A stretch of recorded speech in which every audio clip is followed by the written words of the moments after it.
barren wastes of the Western Sahara.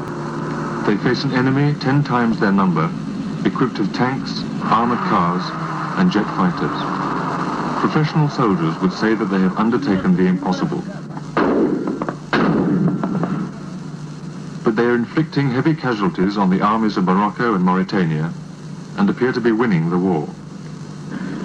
The Saharan guerrillas fought their first battle in May 1973. In less than 4 years, that small original group has grown to a force of several thousand men. Learning by bitter experience, they have become incredibly skillful at the art of desert guerrilla warfare. There is no army in the world that knows as much as the Saharans about this difficult type of fighting. They sometimes travel vast distances to carry out a raid. Last year, Nouakchott, the capital of Mauritania, was attacked by a group of 100 Saharans. This operation entailed a return journey of nearly 3,000 miles. Drinking water is always a problem for a desert army. Today the Saharans are in luck.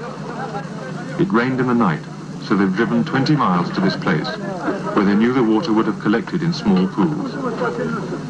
Usually they must dig deep into the sand to find it. A few pathetic bundles and a set of tank tracks in the sand are their only witness. Now just the guerrillas remain inside the Western Sahara. Their empty country has become a huge battleground. Organized into groups of between 100 and 200 men, they have perfected the art of concealment. Whenever they stop, they hide their vehicles. In 15 minutes, a column of 20 trucks and Land Rovers becomes invisible from 100 yards away.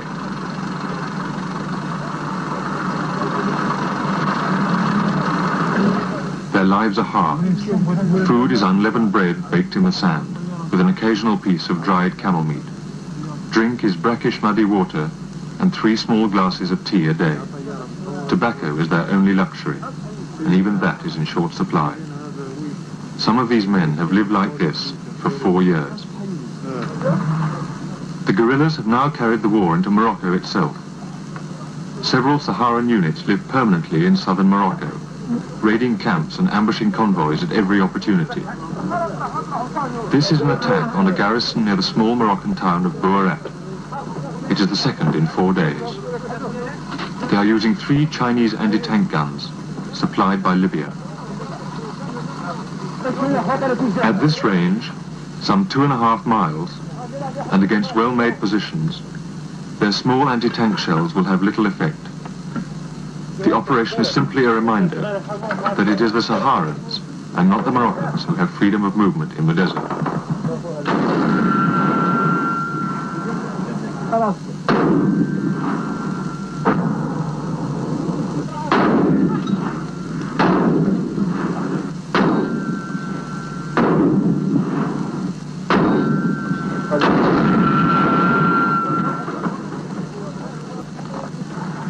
This unit is about to attack a Moroccan garrison in Western Sahara, near the town of Haguenir.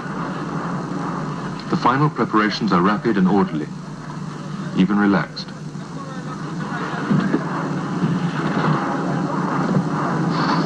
Approaching through the sand dunes, the column of 20 vehicles has stopped less than 2 miles from the enemy. At this range, the bombardment will be quite accurate, but it puts the guerrillas well within reach of the Moroccan mortars. The gunners know they have very little time once the attack starts.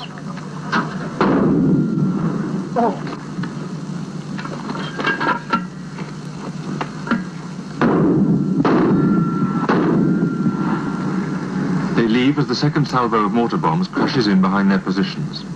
It's a wild drive, racing through the dunes for half a mile with bombs landing all around.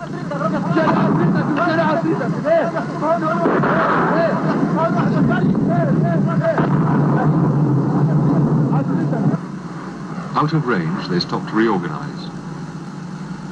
A cover group has been protecting the rear, and when all the Land Rovers are accounted for, and there is no sign of pursuit, the guerrillas decide to leave. They're disappointed, as they'd found a good site for an ambush. leading vehicles are well on their way when two jet fighters thunder overhead. There is a frantic dash to get the cars under cover and then abandon them immediately because they are obvious targets.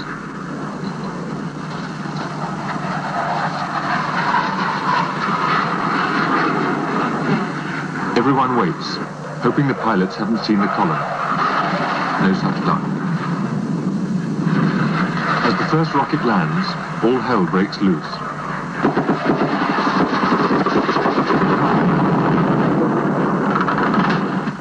It's terrifying being under air attack when you know you've been spotted.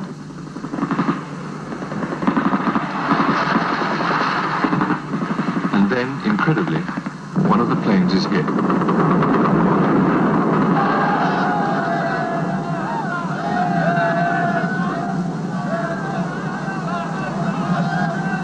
The pilot bails out and is brought back a prisoner.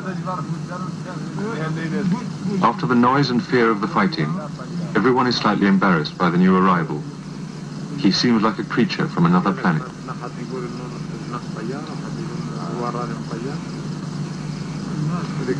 The guerrillas drive all night, and the following morning is spent checking equipment. Despite the dash through the mortar barrage and the air attack, no cars were hit, and only one man was slightly injured. Cost to Morocco, a Magister jet and a pilot. He is interrogated by the guerrilla commander. Convinced he would be executed, the pilot couldn't eat for the next 2 days, despite repeated assurances that he would be sent to a prisoner of war camp. By midday, the work's over, and the guerrillas relax. But within an hour, they spot a Moroccan convoy several miles away, moving slowly across the desert. The chase is on. Driving fast by a different route, the Saharans intend to catch the convoy as it passes through a range of hills to the east.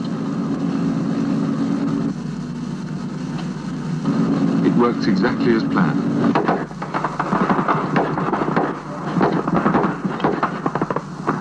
"250 Moroccan soldiers, 8 trucks, a jeep, and 4 armored cars are caught on a wide gravel plain between 2 lines of hills. The guerrillas open up with their anti-tank guns.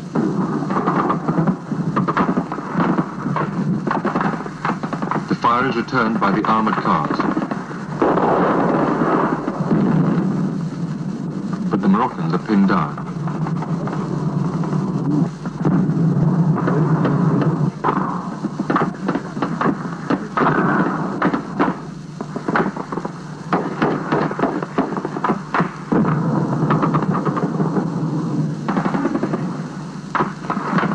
Finally, the Moroccans get their mortars into action and start to range in on the guerrilla positions.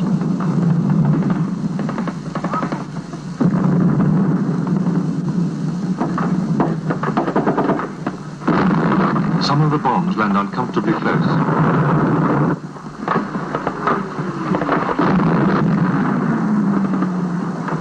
Suddenly, the mortaring stops, and the Moroccans start to pull out.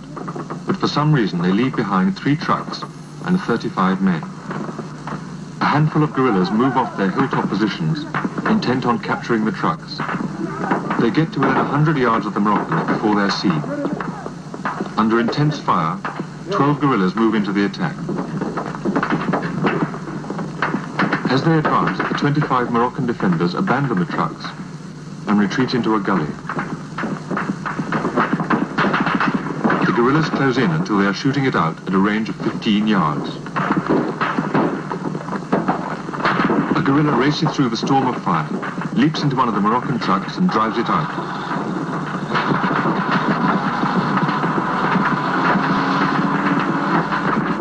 A moment later, the second truck is taken. Having got what they came for, the guerrillas shout to the Moroccans to surrender. In so doing, a man is killed.